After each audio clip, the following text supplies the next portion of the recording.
going to try to lay out the case once again for why the financial system changing is such a major event in my mind. And again, I'm a guy in a truck, so I'm not going to be the most eloquent at it. So apologies in advance. There are places you can hear this more smoothly. I'm going to lay out my version of it in the time that I have on this quick drive. And I would say as a forewarning, or maybe forewarning, I hope to in a couple of days have the time to sit down and craft a full video, edited nicely and everything, merging some speeches from some of the political figures I feel like who understood it all, like Kennedy, partially some Reagan. I think he had some sense of it, and then I actually think that President Bush has said some things that have been pretty profound in some of his speeches as well.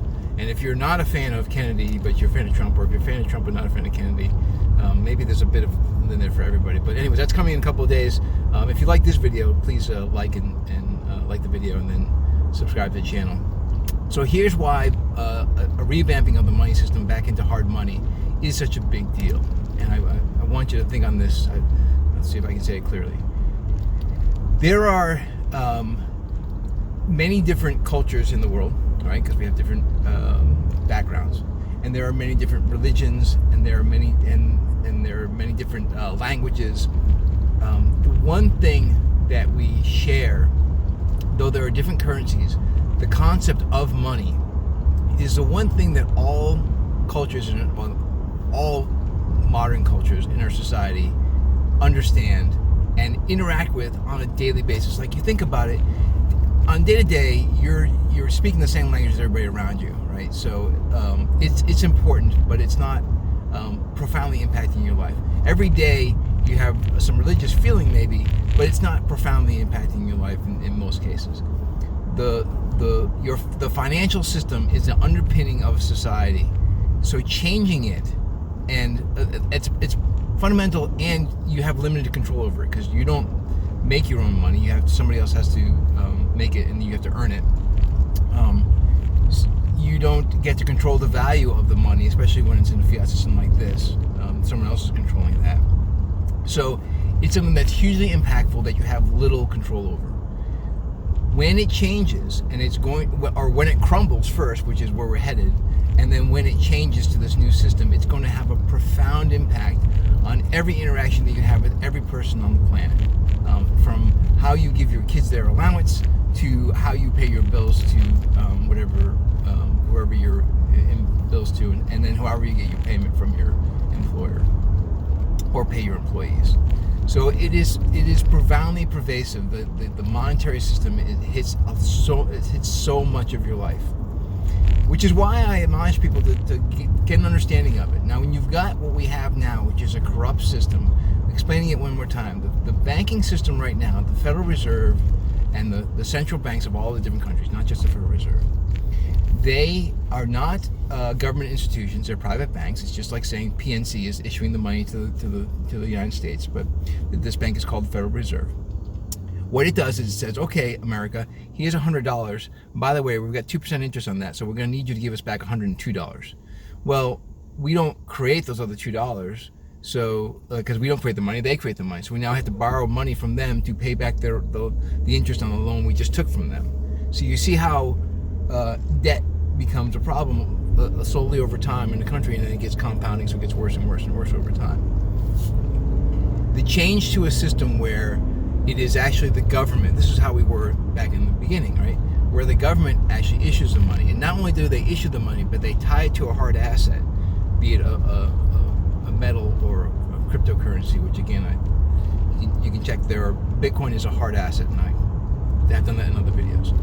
But tying the currency to something that's solid, it prevents the government from inflating the currency, from devaluing the currency, because it's tied to the value of something that actually exists.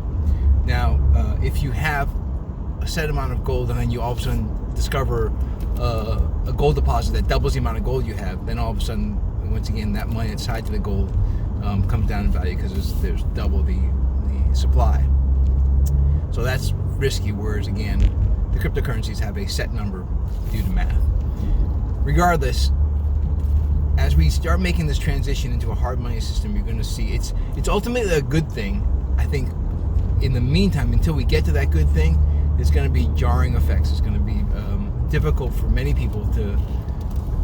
I feel that they're trying to make the transition as easy as possible, spread it out over a couple of years. So you've got years before the transition happens, but it is going to happen. So slowly. It'll probably happen slowly at first, and then speed up over time till it reaches a tipping point, and the swap happens probably dramatically. But the hope is that most people will have an understanding of it before that quick swap, and it won't be so jarring and so disruptive to society. I know it's not the most sexy thing to get involved with or to try to understand. It's not as riveting as watching your favorite sports team play a game, or even like I even find much of history more exciting than economics. But I recognize the power of economics or understanding the monetary system, for the importance of understanding when these changes come, how to not just understand it myself, but also educate people around me who want to learn. I try very hard not to push it on people because it can be off-putting, but I think whenever anybody comes to me and says, well, what about this, or how did this work, or how did that happen, I hope to have an answer for as many of those things, at least to my understanding of things.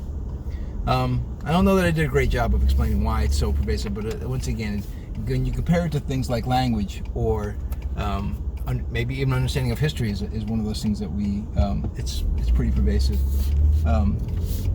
Language, religion, culture, those things are all a sublayer, not nowhere near, not as deep as the monetary system or the way that we do commerce, because again, that affects all those aspects plus other aspects of your life.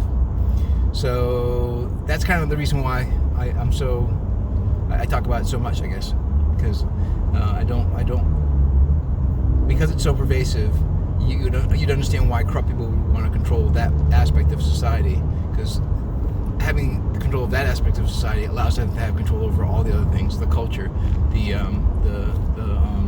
religions even. I mean, the churches are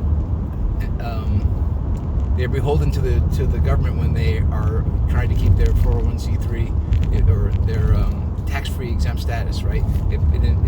That's one way that the financial system keeps the religious people in order, the religions in line. It threatening with their tax exempt status. How it affects the cultures is if the banks decide to, and I told you they did this already, to withhold money or not allow black ownership of banks, right? That's one way that they were able to affect the entire culture of Black America. They can control the entertainment system because they can pump money into this entertainment company, that entertainment company, to make movies that push this theory or this way of viewing the world, and withhold money from these other companies that might make movies that are against their control.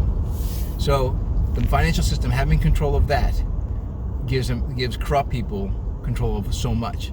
And when you talk about these large things like this, I know that I get thrown at me all the time, this idea that, oh, you believe in conspiracies. Well, people do conspire. Large and powerful institutions have been around for many, many generations. You look at at a university that's been around for some universities 400 years, right? You think that they haven't got some kind of long-term plan when they plan out their university? So long-term planning does happen, and some of those people who are doing long-term planning are not nice people. And as a matter of fact, part of what Kennedy talked about in one of his more famous, maybe not the more famous, but one of his better speeches in front of the press club was about hidden societies. And I'm going to include that in this video if I get a chance to make it in the next couple of days. So if I'm as much of a conspiracy theorist, I guess, as President Kennedy was, recognizing with clear eyes that there are powerful forces who collaborate to control things. Sorry, it happens, right? If you don't get your head wrapped around that, you're not going to get your head out of your mundane day-to-day, I'm struggling with this or I'm struggling with that, I'm struggling to make ends meet, I'm having to work 2 and 3 jobs. Get an understanding of how money works, and that will help you dig yourself out of that hole. It doesn't solve all problems, right? But at least it gives you an understanding of, hey, how dangerous is credit? How can I get a push for solid money system? How do I invest in real assets that will hold their value? Those kinds of things. All right, that's all for now. Please, again, like and subscribe and share the video if you feel like it's something that you want friends of yours to see. And we'll talk to you again soon. Cheers.